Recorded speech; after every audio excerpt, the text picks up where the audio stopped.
It was just another Tuesday afternoon at the Ellen DeGeneres Show studio in Burbank, and the energy was electric, as always. The familiar blue and white lights painted the stage in their signature glow, while the audience buzzed with anticipation. But what was about to unfold would transform this ordinary taping into something extraordinary, a moment that would remind everyone watching that sometimes the most powerful words come from the smallest voices. Ellen bounced onto the stage in her signature style, wearing a crisp white button-down and navy blazer. The audience erupted in applause as she began her opening monologue, dancing to the upbeat music. Everything felt perfectly routine, perfectly planned, perfectly Ellen. "Welcome, welcome, welcome," Ellen called out, her smile radiating genuine warmth as she gestured to the packed studio audience. "We have an amazing show today, and I'm so excited to share it with you. But first, I want to say hello to some special people in our audience." She began her traditional audience walk, stopping to chat with guests, making jokes, and spreading effortless happiness. The cameras followed her, capturing the spontaneous moments that made each show feel personal. That's when Ellen noticed her. In the third row, sitting between her grandmother and older sister, was a 12-year-old girl with shoulder-length brown hair and serious dark eyes. She wore a light blue sweater and clutched a white envelope that looked like it had been opened and refolded many times. While everyone around her was laughing, this girl sat perfectly still, her gaze fixed on Ellen with an expression far too mature for her age. "And what's your name, sweetheart?" Ellen asked, stopping in front of the girl and crouching down to meet her at eye level. She had always had a special radar for the quiet ones, the children who seemed to carry something heavier than their years should allow. "Mia," the girl replied softly, her voice barely audible over the studio's ambient noise. "Mia? That's a beautiful name. Where are you from?" "Phoenix, Arizona," Mia answered, her fingers tightening around the envelope. I came here because I have something for you." Ellen's expression shifted. In all her years of hosting, she'd developed an intuition, for moments, about to become something more than entertainment. Something in Mia's tone, in the way she held that envelope, like it contained her entire world, made Ellen pause. "Something for me?" Ellen asked gently, forgetting about the cameras, the schedule, the hundreds of other audience members. Mia nodded and held up the envelope. "It's a letter. I wrote it to you, but—" She hesitated, looking down at her hands. "It's not really from me. I mean, it is, but it's also from someone who can't be here." The studio seemed to quiet around them, as if everyone sensed they were witnessing something sacred. Ellen looked at the envelope, then back at Mia's face, seeing something there that made her chest tighten with emotion she couldn't yet name. "Would you like to share it with me?" Ellen asked, her voice taking on the gentle tone she reserved for the most vulnerable moments. Mia looked up at her grandmother, an elegant woman in her 70s, who nodded encouragingly, though her eyes were already glistening with unshed tears. Then Mia looked back at Ellen and nodded. Can I read it to everyone?" Mia asked, gesturing toward the studio audience. "It's important that people hear this." Ellen felt something shift in the atmosphere of the studio. This wasn't part of the show's script, wasn't planned or rehearsed, but sometimes the most meaningful moments were the ones that happened when you threw the script away and trusted in human connection. "Of course you can," Ellen said, standing up and making a decision that would surprise her producers and delight her audience. "In fact, why don't you come up on stage with me?" The audience murmured with curiosity and anticipation as Ellen extended her hand to Mia. The 12-year-old looked surprised, then nervous, then determined. She took Ellen's hand, and together they walked toward the stage, Mia clutching the precious envelope against her chest. Once they reached the main stage area, Ellen gestured for Mia to sit in the guest chair, the famed chair where countless celebrities had shared their stories, but somehow, having this young girl sitting there transformed the space into something more intimate, more sacred. "Okay, Mia," Ellen said, settling into her host chair and giving the girl her complete attention. "Whenever you're ready." Mia's hands trembled slightly as she opened the envelope and unfolded what appeared to be several sheets of notebook paper covered in careful handwriting. She looked up at Ellen, then out at the audience, taking a deep breath that seemed far too heavy for someone so young. "This letter," Mia began, her voice growing stronger, "was written by my dad before he deployed to Afghanistan. He's a sergeant in the army, and he's been gone for 8 months now." She paused, steadying herself. "He wrote this for me to give to you if something ever happened to him." The studio fell completely silent. Ellen felt her heart clench, understanding immediately the weight of what she was about to hear. She leaned forward slightly, her full attention focused on this brave girl who was about to share something profoundly personal with the world. "Should I read it?" Mia asked, looking to Ellen for permission. "Only if you want to," Ellen replied gently. "But I have a feeling your dad would be proud to have his words heard." Mia nodded and looked down at the letter. When she began to read, her voice was clear and strong, carrying her father's words across the silent studio. "Dear Ellen, my name is Staff Sergeant Michael Torres, and if my daughter Mia is reading this to you, it means I didn't make it home from my deployment. But before you feel sad about that, I need you to know something important. I'm not really gone, because I live on in her." Ellen's eyes began to fill with tears, but she remained perfectly still, letting Mia continue. "Mia has watched your show with me since she was 5 years old. During my first 2 deployments, we would video call every day, and she would tell me about the funny things you said, the people you helped, the way you dance when you're really happy. Your show became our connection across thousands of miles." Mia's voice wavered slightly, but she pressed on. "When I got the news about this deployment, the hardest part wasn't leaving my wife or missing birthdays or holidays. The hardest part was knowing I might miss watching Mia grow up into the amazing woman I know she's going to become." The audience was completely transfixed. Some people were openly crying. Others had their hands over their hearts. Ellen felt tears streaming down her face, but she didn't wipe them away. This moment belonged to Mia and her father. "But then I remembered something," Mia continued reading. "I remembered how you always talk about kindness, about how one person can make a difference in someone else's life. And I realized that even if I can't be there to guide Mia through all the big moments ahead, I can still give her something powerful.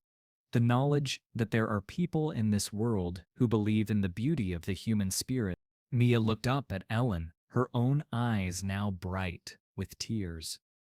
"Ellen, if you're hearing this, I need you to know that you've already been a father figure to my daughter in ways you never knew.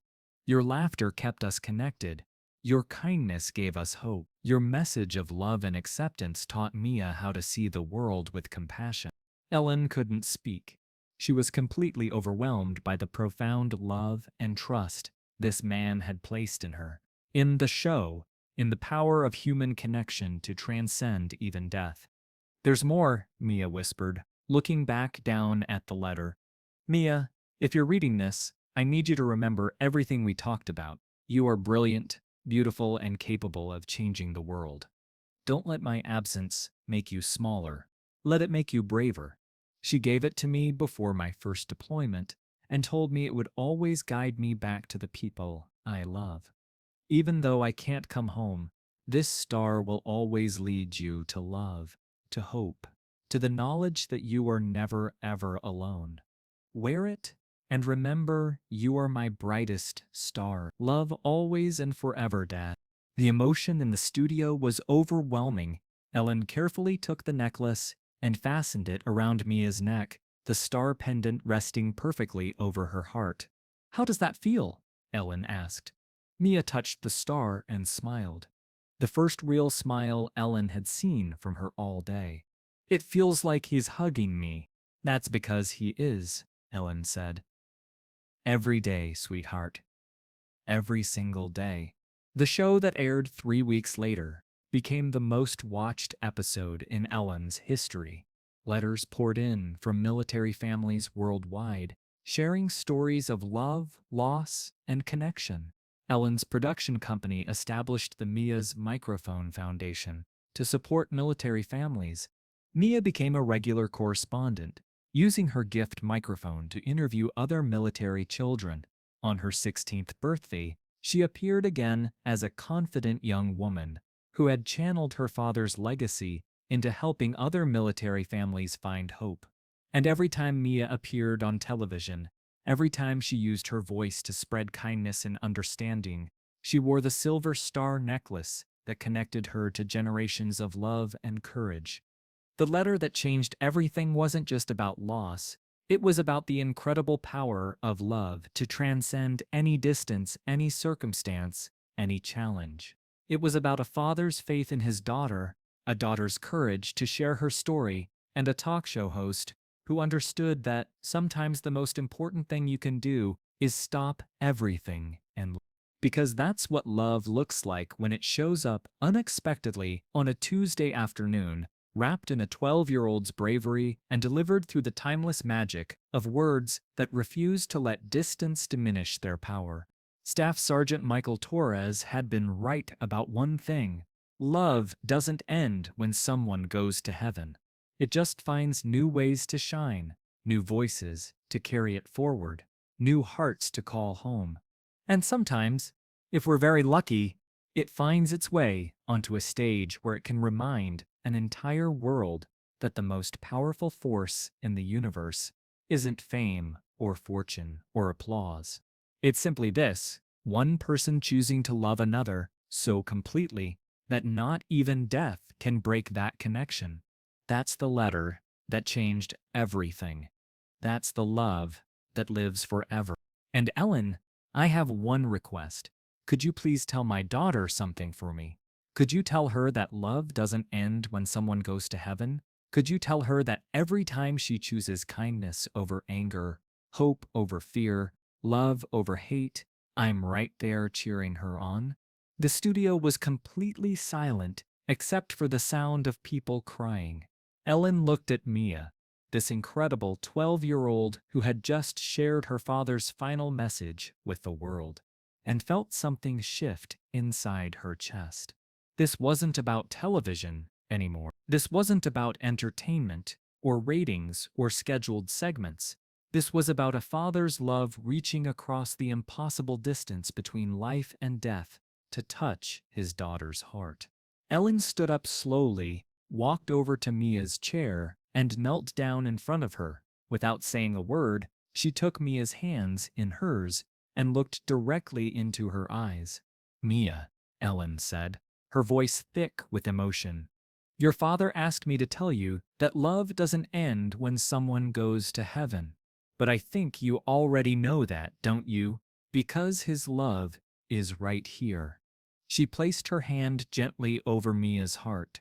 "It's in every word of that letter, in every memory you share, in every moment when you choose to be brave just like he taught you to be."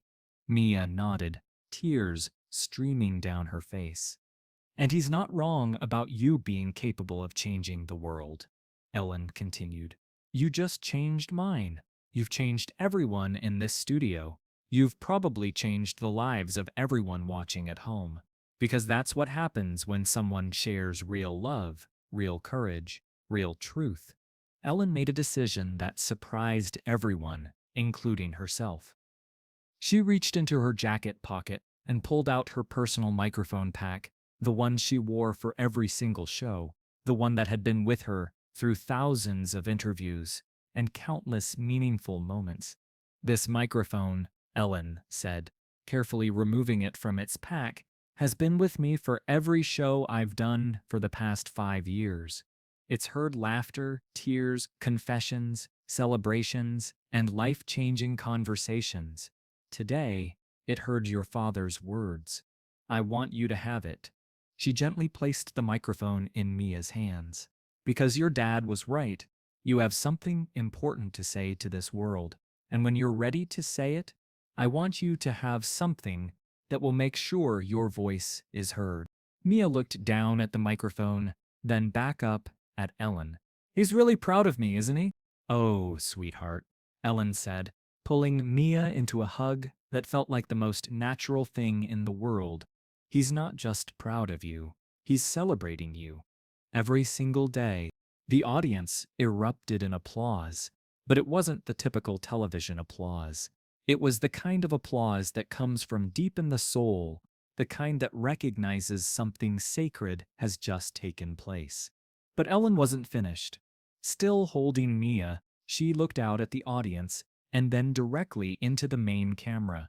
Staff Sergeant Michael Torres, she said, her voice carrying across the studio and into homes across America.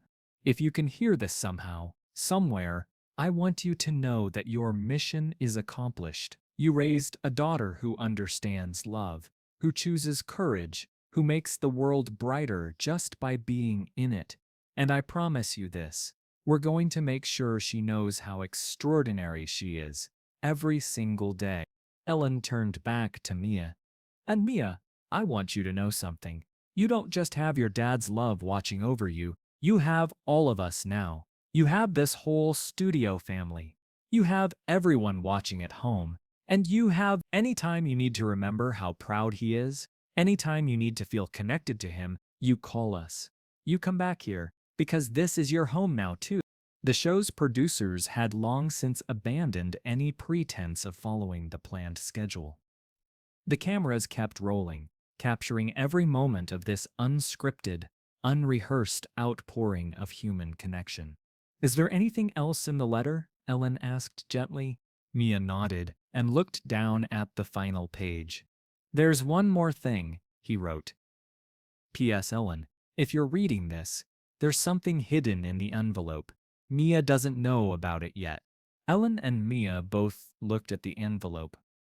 Sure enough, there was a small bulge in one corner.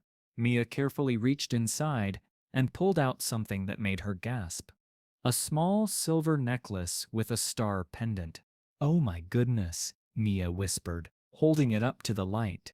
Ellen noticed there was a tiny piece of paper attached to the necklace. She helped Mia unfold it, and together they read the final message. Mia, this star belonged to your great-grandmother, my grandmother. She wore it through World War II while she waited for my grandfather to come home.